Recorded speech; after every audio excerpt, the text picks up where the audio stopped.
What is up? This is Narpar News, episode 11. It is May 9th, and today we're going to be going over the results of the 2022 Chai Flex Start right there. And before we get into this video, I want to ask you guys a question. If you're one of the people that watches this video, these videos tend to be long. Would it be better for you if I did one video that broke down advanced and pro divisions and another video that broke down intermediate and rec? So then it wouldn't be a 20-minute long video. It could be two shorter ones. Now, I have been putting chapters in the video, so if you're watching it on a computer, you can just skip to the division you want to watch. So if that's enough for you, let me know. If you want me to divide it up, I can divide it up. It is not that difficult. I will say I'm a little annoyed. I recorded this already. It was like 26 minutes long, and the mic wasn't selected, so it sounded like crap. It used the laptop mic, not this real microphone. So here I am trying this again. So this is the Chai Flex Start on Saturday, May 7th. TD Tim Campbell at Dave Kopp. It is a C-tier, one-round trophy for AMs, payouts for pro. There was a CTP on hole 8. No one hit any aces. $3 your entry fee went to the RFDO. Now, it was windy. I was watching the scores all morning on the PDGA website on your phone. You can go pdga.com/live, search for the tournament, and you could watch it happen, unfold. Well, you can't watch it, but you can see the scores come in. I was like, man, these scores aren't great. Let's look at the weather. So this is timeanddate.com, which does past weather. So the tournament started around here. So we're looking at 16, 17, 21 mile an hour winds all the way through to about, say, 6, 7 at night, 15. So the winds seem to be at their worst between noon and 1. If you played between noon and 1, let me know how windy it was. But generally, 15, 13, is that 5 mile an hour a big difference? It probably is. So it was windy. The scores weren't amazing. And that being said, let's actually go in and look at some of these scores. Have a clipboard full of notes as usual. So let's jump right in. We're going to start with open, and then we're going to work our way down. If you like that, we'll keep doing that. If you want, we can start at rec and work our way up. But here we go. Actually, before we start, let's talk about our honorable mentions here, which we did last time. There was some cool stuff out there on the course. Shout out to Scott Diamond for the only person to birdie hole 10 on the day. Shout out to Levon Stoltzfus. Probably butchered that name. Only birdie on hole 14. Shout out to myself, Dave Raffa, for getting the only birdie on 18. And shout out to Heather Schlegel for the only women's division birdie on the day, which was on hole 11 from the red tees. And it was tough conditions out there. Tough conditions. Chai is a tough course when it's windy. There was no birdies on 7, 15, or 17 for the day. All right. So, MPO. We have a field of 7 players, 920 to 1003 rated. Jonathan Baldwin being the highest rated player in the field. And we have Connor McCagg taking it down, shooting 2 under, 991, 46 points above his rating. He had a very clean round. He only had 1 bogey. That is just freaking awesome for him. This is, I believe, a pretty good round for him. If you go to his PGA site, he has 4 wins, so this will be his 4th win. He shot, well, we said 991 on his ratings detail. Sort by rating. That is pretty high for him. According to this, it'd be his 3rd highest rating. But I'm not seeing Webster in here, and I'm not seeing... He told me he shot over 1,000 rated at league. So for him, either way, that's a top 3, top 4 highest rated round he's ever shot. So that's awesome. Congratulations to you. Congratulations on the win. Let's see how it shaped up. In second place, we have Dan Traub. He ended the tournament right here. Bogey. So he had a 1-stroke difference between the two, and the bogey is what lost it for him. Now this is a flex start. Connor teed off at 3:45. Dan teed off at 1. So he did not know at the time that those 2 holes are what lost it for him, but it was. Either way, look how great he shot in the middle. From hole 3 to hole 16, 5 under. And then started with 2 bogeys, ended with 2 bogeys. So, man, rough start, rough finish, but he was grooving in the middle. And that's just how disc golf goes. Like, you just so close to having the round you wish you could have, and then it just doesn't happen because it's disc golf, and every mistake costs you so much, and it's painful, and it hurts, and I don't know why I keep doing it. I digress. Nobody was bogey-free in MPO. No one was bogey-free in the entire tournament. Hole 8 and hole 12 played as the easiest for MPO at 0.6 under par. Hole 15 played it the hardest at 1.1 over par, but with a field of 7, not too many players. 3 holes shot under par, 3 holes shot at par, and 12 holes shot over par for the MPO field. The MPOs, this might make you guys feel it better. MPO field carded no birdies on hole 1, hole 2, hole 7, hole 10, hole 15, hole 17, and hole 18. So, MPO slacking out there. Moving along to Open Women, we had 1 player in the division, Corinne Falcone. I'm bad with names. She won. There you go. No one else in the field. Not a lot to talk about. Congratulations. We're going to move on to Advanced. We have a pretty big field. We had 22 players in the advanced field, ranging from 873 up to 948. Josh Lombino being the highest rated player in that field. Jake Sutherland takes down the win at 1 under par. He shot so clean. Bogey on 17. He was one of 2 people to shoot only 1 bogey. So close to having that really clean round. He shot 982. That is 49 points over his rating. And Jake, that is his 3rd career win right here. 3rd career. And of his ratings history, this is his highest rated round he's ever shot, or at least it's reflected on this page, which should be everything. At the 2019 Greater Rochester Disc Golf Series Championships, he shot 979. At this tournament, he shot 982. So that's a win. That's your highest rated round. That is awesome altogether. Shot one of the hottest rounds of the day. I'm sure it felt great. And I know because I was there and I watched it happen. Because look at me, little old me. I came in 2nd place here.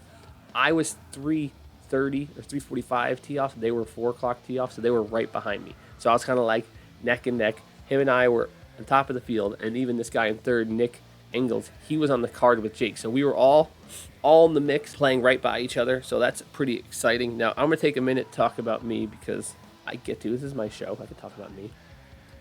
Look. I birdied 18. I want to talk about this. I birdied 18. I was the only player in the field to birdie hole 18. I'm going to tell you how I did that because it was incredible. It was the best hole of golf I've ever played. 18's really hard hole. I threw one of my flippier drivers on hyzer to try to get that full penetrating flight. I threw a Prodigy D1 flip up perfect. When I say perfect, I mean this was a 10 out of 10 of what I am capable of throwing. So I range found it. I threw 435 feet over the path, dead center of the fairway. Unbelievable. My second shot, I went forehand, and I threw probably a 9 out of 10 of what I'm capable of throwing forehand. It was 310 to the pin. Flip up, little flex on the forehand. It nicked the branches of that tree right in front of the green, if you know what I'm talking about. And then right on the hill, almost spilled my drink. Right on the hill, about 10 feet from the pin for not exactly a tap-in birdie, but easy putt for birdie on 18, which is probably the best hole of golf I've ever played. Honestly, birdie on 18 is probably better than my ace on 3 I got last year. So that was incredible. I did falter. I missed a tap-in putt on hole 7 like an idiot. And either way, I shot 973, which is 65 points above my rating, and it is the highest rated round I've ever shot. Previously at Shorewind Shootout last year, I shot 954, so significantly above that. So that's great for me. My last tournament I played at the Webster Face-Off, my second round, I shot 888. So I went from last weekend, I shot 888 to shooting 973. So how's that for a jump? Isn't that just so disc golf? Wow. Crazy. So that was awesome. It was a good weekend for me. I'm very happy with that result. Left a couple strokes out there, but I knew Jake was right behind me. I knew I had to attack the green. I missed a birdie putt on 16. Oh, I'll tell you about that too. When you get to hole 15, and even 14 to some degree, it is hard out there, man. There are not a lot of birdies to get out there from 14 on. 16 is probably the most gettable one. And I threw the big hyzer. I was right there. I was on the edge of the mound. I had to straddle putt, weird footing, maybe 18 feet. And I was like, okay, I got to make this. And I was like, ugh. Ugh. That's what my putt was like. It was like, ugh. I weak-armed it so badly, so poorly, that it didn't even make it to the cage. It was on center, but didn't even make it to the cage. It was like so sad and undercommitted. It's like, So when I got to 18, I just knew I had to go for it. And I went for it, and it worked out. So that's golf. Shout out to Nick Engels, who came in third.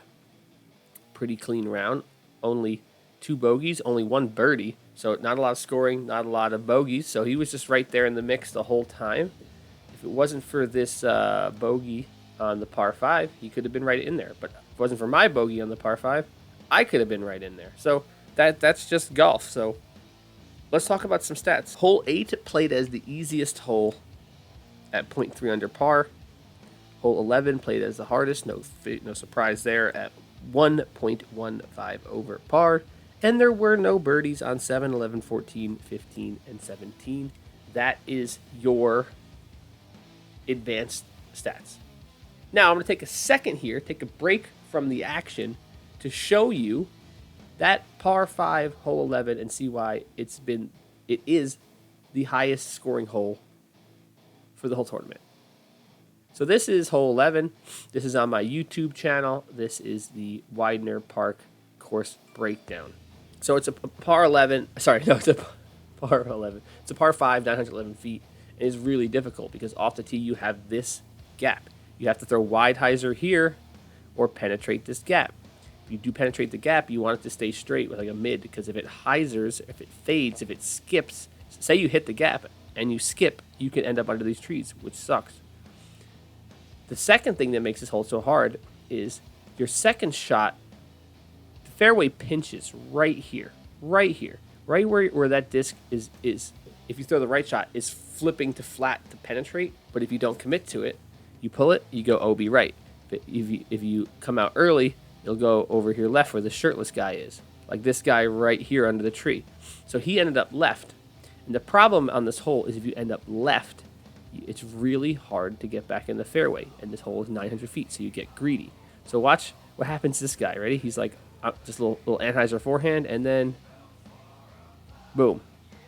All the way OB. He got saved by the tree. But anywhere in this middle, if you end up left, you're so pinched off. Such a difficult hole.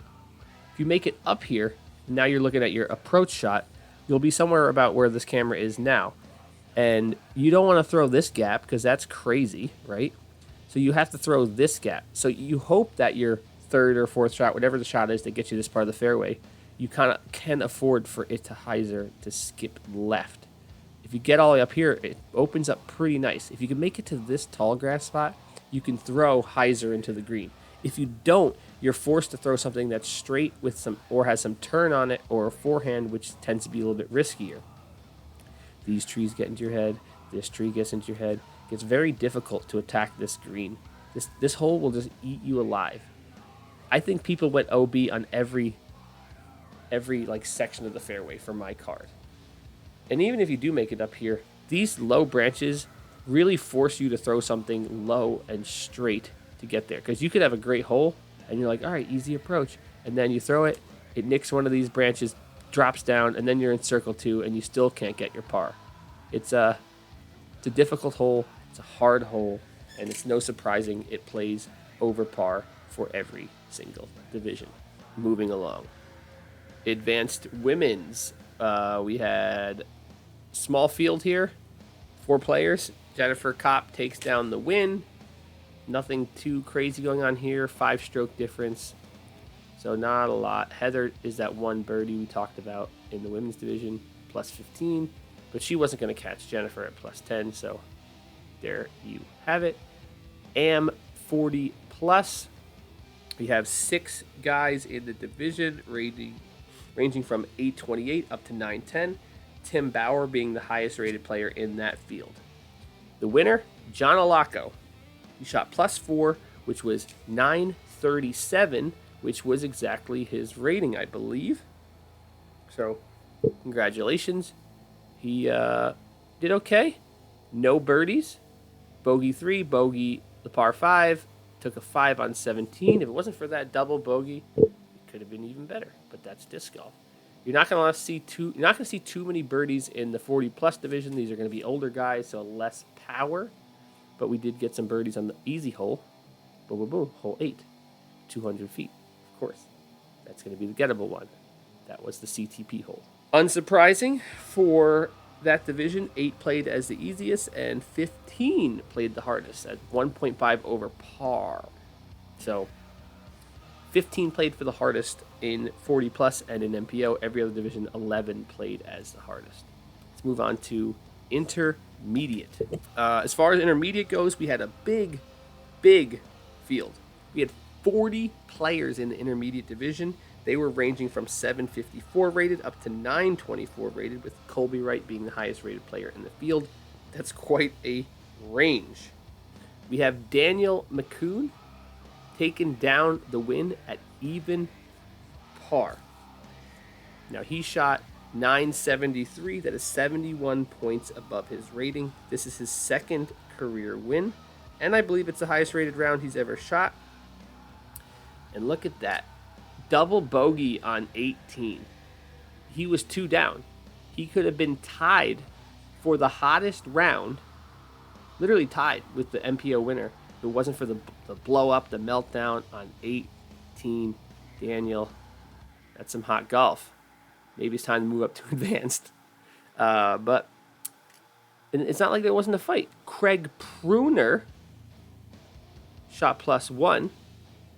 964, 55 points above his rating. He was right there in the mix. Right there in the mix. He bogeyed 18. If he didn't bogey 18, he would have been even par. So he could have been tied for first. Hole 18 is such a difficult hole. But that's good. That's really good golf down there in intermediate. Congratulations, guys. The pack gets real tight once you get into the middle here. So many people tied up. So many people at plus 9, plus 10. With that many people in the division, the scores are going to be really, really similar. So that's how golf goes. Stats for intermediate. We have 8, of course, playing as the easiest.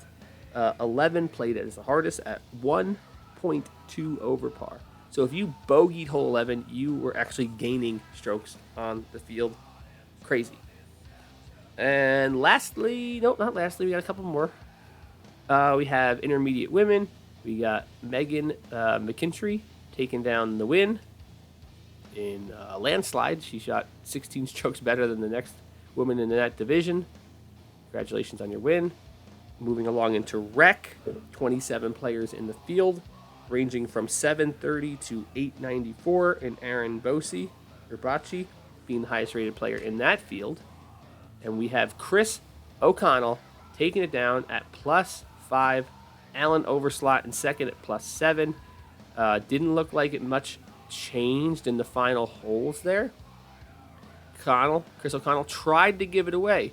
He finished bogey, bogey, par, bogey, bogey, but he had a big enough lead going into that he held onto it.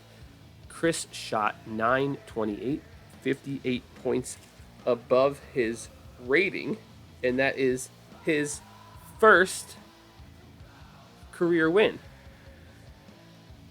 So congratulations to Chris O'Connell for your first career win and your highest rated tournament round ever. And the stats for rec were, as you can imagine, 8 was the easiest, 11 was the hardest. Look at this. Go to the stats, sort it. Hole 11. This played 2 strokes over par.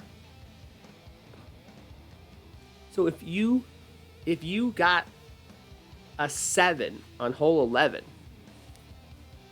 you're breaking even. If you get a 6, you're getting strokes on the field. And that was the case because there was some big numbers here. 8, 9, 11. We had 2 people get 11s on that hole. Like I said, that hole is brutal. Brutal. And lastly, rec women. We had 1 woman, Gwen Marks, +31. She won. Congratulations. It's easy to win those divisions when there's only 1 person in it, right?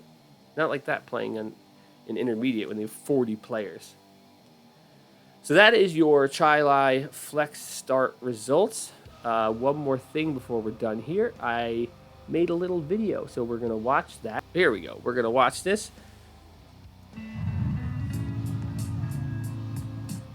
After my round, I got the camera out and got to film the final card, finishing their holes.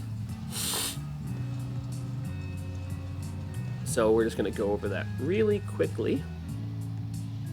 I don't know who that guy is, but I just got a shot of him teeing off on hole 1. Nice shot. So here we got McCagg's approach on 18. Looks like he's going with kind of a mid. He's going to throw this on Anheuser to try to get that left to right motion. Needs a little more stability, but either way, he's right there on the green. This is Jake Sutherland's approach on 18. Boom. Easy. Great. Little layup for Connor. And then here's Jake Sutherland tapping in his par putt to secure his 3rd career win.